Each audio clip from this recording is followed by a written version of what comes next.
The Khamzat hate returns and continues. What's up, everybody? Welcome back to another video from the 10-7 MMA show. Josh Thomson of the Weighing In podcast continues to go down this crazy path of talking negatively, or not even talking negatively. I'm exaggerating a bit, but basically, I think in a lot of fans' eyes, not giving Khamzat Chimaev a fair shake and being overly critical. And so he doubles down on this notion, but it's pretty cool because in this episode we actually get Big John arguing back a little bit, and I think through their discussions and through this entire process of the show, it's funny, Josh Thomson, whether or not he'll admit it, he actually goes through and dismantles his own arguments of why he thinks like Khamzat's not that great, or Khamzat, how bad is Khamzat? We saw in that other video that was, I think, intentionally rage bait.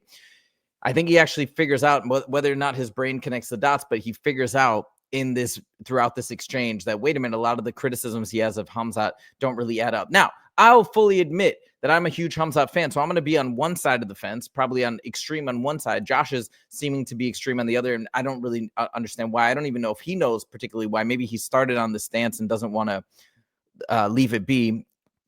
It's kind of that sunk cost fallacy. But the truth maybe lies somewhere in between. That's all I'm saying. Now, he starts off by making a comment being like, yeah, everybody's being critical of me. And not that I don't really care because we're still watching. Yeah, my point, I want to start by saying, yeah, of course people are still watching because this is a great show. So let me give you guys both the flowers you deserve in terms of putting on an amazingly awesome show that's high level, that's technical, that's consistent. You guys always cover all the fights and all the good topics. You definitely check out the Weighing In podcast. Of course, we're still showing up. The reason why we're even bothering to say something, or like I'm bothering to say something, is because I know you know the sport, and I just, and you know that I don't understand the criticisms from you in particular. I can understand it from lots of people, from fans of Dricus du Plessis, people in South Africa, this and that. But like from you, especially who's such a connoisseur of the sport, understands the wrestling and the grappling. Yeah, I don't really understand it. So anyways, that's why. This isn't to say we don't like you or we hate you or something like that. No, we're fans, obviously, and that's why we don't understand this take from somebody who's as knowledgeable about the sport as you. All right, let's jump through this little edition. We're going to start off here where Josh Thomson begins by being like, hey, man, yeah, I know people have been critical, but hey, you're still watching, etc. So we're going to dive into the conversation here. And then I got two other clips lined up that I think are great and really illustrate Josh Thomson bringing forth his top arguments, and either him or Big John dismantling those arguments. Is pretty funny. All right, check this out. What's your take on the Chimaev situation and moving forward with him and his success coming up, John? You know, like I've obviously been a little bit of a critic of him in terms of his success. And it's not even so much of being a critic. It's more about that I just haven't seen enough of a sample size on him. And I continue to say this, and I know people want to dog on me for it. It's not even dogging, but it's just, again, you're not... I think what people are sensing and maybe what you're missing is that, because it's hard to tell from your own perspective, and I get that. So I understand why you might feel like you're being attacked unfairly, but it's like nobody else. And I think somebody even brings it up on this episode. Well, what about Tom Aspinall then? We've only seen him go into the second round. So are you suspicious of his cardio? And he kind of says, well, yeah, I kind of am. But like, you're not talking about it like Chimaev. And Chimaev's gone 3 rounds all the way, and he's won the 3rd round. I think Josh Thomson mistakenly thought that Chimaev lost the 3rd round to Gilbert Burns, and that's corrected in this as well. But anyways, that's the point. Also, you're focusing on fights to critique him that he won. And it's like, you don't do the same thing with Dricus du Plessis. That's all. It's just pointing out that double standard that seems to follow Chimaev. It's not just you. It seems to follow Chimaev wherever he goes. I could give 2 shits because you guys are here watching me still. But it just comes down to that there are reasons to go back and go, hey, I can see where you're coming from here on this. I can see why you think this. And there was what you're saying is basically Chimaev is not invincible. Is all I'm hearing. Is that, yeah, he's got little things that make him look human as opposed to a superhero or something like that. Sure, but I don't see that as legitimate critiques of being like, well, he was breathing a tiny bit hard in round 3, even though he won it on all 3 judges' scorecards. I think he's going to have trouble with Dricus. Like, that doesn't make any sense. Nobody's talking about the fact that Dricus got rocked by Derek Brunson in round 1 with that grappling that I think even I can't remember, but even Khamzat Chimaev said in one of his post-press interviews, he's like, I think Robert Whittaker got him down. So when he fights me, salam alaikum or something like that, making a joke. It's like you're looking at these tiny moments of weakness and using that to say that you're not so sure about Khamzat, whereas all these other guys had substantially way larger moments of weakness, even losses on the record, but you're not focusing. That's the point. That's what it's all about. Some of that too with me with Ilya, you know, or with the Max doing the cut back down, Volkanovski coming off, you know, the head kick knockout. Yeah. It's worked out for both of them in their successes coming up. It's worked out for both of them. I guess I just know the history of the UFC, right? They have found ways to make sure that the people that are bringing the eyeballs have make it to the top of the line. These guys put their asses on. They fight their asses off. They fight hard. They fight intense.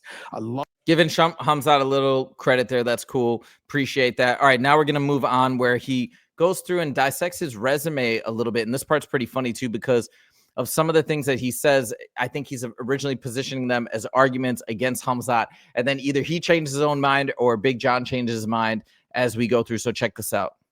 You know, I think what's throwing people, kind of throwing me off a little bit was the drop down to 70, missing weight, not having a great performance against Gilbert Burns, even though Gilbert Burns is a top guy. He actually made weight for that fight. Yep. You know, but then obviously losing the third round, or not. I don't know if did he lose the third round, because he got dropped in that third round. Won the third round on every single judge's scorecards. He's going to realize that later on. People were telling me that he won the third round. I thought he lost the third round. Maybe I'm wrong. But regardless, ends up having, you know, struggles in the third round. Halfway through the fight, starts getting tired, and then he struggles in the third round, and then goes on, and then, you know, he fights Kevin Hall in the next fight, then misses weight by a lot. Fights Kevin Holland because he's supposed to fight Nate Diaz, you know, and then he fights Kamaru Usman. And then Dave, do me a favor.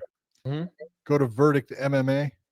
Okay, so then they asked Dave to look up the scorecards, and they're going to talk a little bit more about that. We're going to jump to the scorecards in a second and see what they said as far as the way people saw the rounds for Burns versus Chimaev. Okay, I'm sorry. Continue on. No, and so I'm getting into this only based on the fact that he has an innate ability to just dominate when he is on point, Josh, and through that round. Josh, it's not only name me the fighter that in the first round he has not dominated. It's, you know, I always say that Khabib has been the most dominant fighter that I ever saw in the cage, and that still remains because he did it in the second and third round. But in the first round, Chimaev dominates really good fighters. Look what he did with Kamaru Usman. Yeah.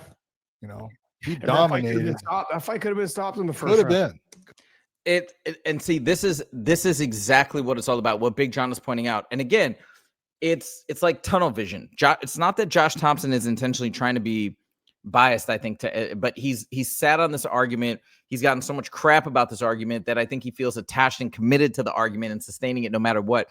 So it's almost like looking at the glass half empty versus half full. He's saying, well, hey, he is not looking as incredible in the second and third round. Hey, why don't we look at it from the different perspective? How incredible does he look in the first round compared to any and every fighter we've ever seen in the UFC? Nobody has done this consistently in every single first round. Domination. He's not lost a single first round. Not only that, all these first round finishes, like they said, he almost finished Kamaru. I bet he would have finished Kamaru Usman in the first round had he gone in there healthy. He was sick, and then he also had the hand injury in the first round, and he still won that fight pretty handedly. He got a 10-8 round, which is insane. Look at what he did to Robert Whittaker. Went in there, steamrolled him in round one. So you're thinking about there's unanswered questions. That's fine, and that is not. It's true. He hasn't been in a 5-round fight and gone 5 rounds. That is true, but you're not doing that. You're not keeping that same energy with anybody else. It's just in this particular case, for whatever reason, you're focusing more on the unknowns versus these incredible knowns and this amazing data that we have to prove indeed that he is an incredible fighter. All right, let's go on now. They're going to finally show the scorecards here. This is pretty funny too. And it's like, even though they show this, Josh Thomson won't fully reel back the opinion. And again, I don't fully fault him for that. It's just, I think he's so now tied into this position and the stance, especially because so many people have been coming at him, that I think it's going to be hard for him to relinquish this position ever. Into this only based on the fact that he has a innate ability to just dominate. Oh, we already heard this clip. Hold on. Wait, I got to fast forward it up to the scorecards. 1 second here. I thought I had it queued up. Here we go. Okay, so here's where they show the judges' scorecards. So did they have... I pointed this out already in a video. Look, 10 not Chimaev. 10-9, 10-9, 10-9. Unanimous. Now, he lost the second round in all the judges' scorecards. That's what's called a unanimous decision. Chimaev. Yeah, I can see a little bit. Chimaev, it's a little small. There you go. Chimaev won in the third on Chimaev two won the third. All three. Gilbert Burns, all judges had Gilbert winning the second. So it was even going into the third, and he pulls it out. Wow, even going into the third. Yeah. And you see, even like this moment, I mean, it's a decision. What do you like? What do you, but like, the way he says that, I could be wrong. The way he says that is he's still clinging to one last little, maybe like tiny sliver of weakness. So he's like, oh, see, it was even going into the third round. That's crazy, right? Like, it's not that crazy. It's a fight. This can happen. Gilbert Burns was ranked, I think he was ranked number 1 or number 2 when he fought Chimaev. Chimaev was ranked number 11. This is crazy. It was an incredible performance, an incredible win. Because he had a really good round against Gilbert in the first round, if you remember. Mm-hmm. Yeah. Look, it may not, John, I'm just going to be out. It may not have to do with COVID. It may just be that he is a guy that runs that type of high octane. He runs so high on a high rev system. And now he's talking about the again, like going on about this reason that, or this theory that he's just got bad cardio and he runs out of steam. It's like, you didn't even address the fact that he won at all 3 scorecards in the third round. Doesn't that lead you to potentially rescind that position slightly, or revise it, or revamp it? But instead, it's just like a deflection and a dodge. And now it's like, instead of saying, well, maybe he doesn't have these cardio issues, maybe this is a made up narrative, you're like, well, maybe the cardio issues are not from COVID. This is just always how he is. No, it's not even, hey, what about maybe he doesn't even have cardio issues? Maybe this is potentially a narrative that people have fabricated. Anyways, we shall see. But I have to say, at least, I feel like this is the best conversation they've ever had about Khamzat, largely in part due to John McCarthy. Now, Josh Thomson gives incredible insight. I love the way he speaks so openly. He's not afraid to rub people the wrong way, as he's doing right here. So this is not to say that I'm not a fan of Josh Thomson, or I don't want to listen to him, or I'm beating up on him. Just in this one instance, I think he needs a little bit of course correction, and maybe he'll get there, maybe he won't. It is what it is. This is what makes the sport fun. So anyways, I had to shine a light on. I got to stick up for Khamzat Chimaev, my favorite fighter of all time, who's fighting in August. Let's go. Let's get excited. Let's see what happens. A lot of questions will be answered when he finally faces off against DDP. We shall see. Thank you guys so much for joining. If you like the video, click that like button. If you want to see more, make sure to click subscribe. Thank you, and we will see you in the next video. Take it easy.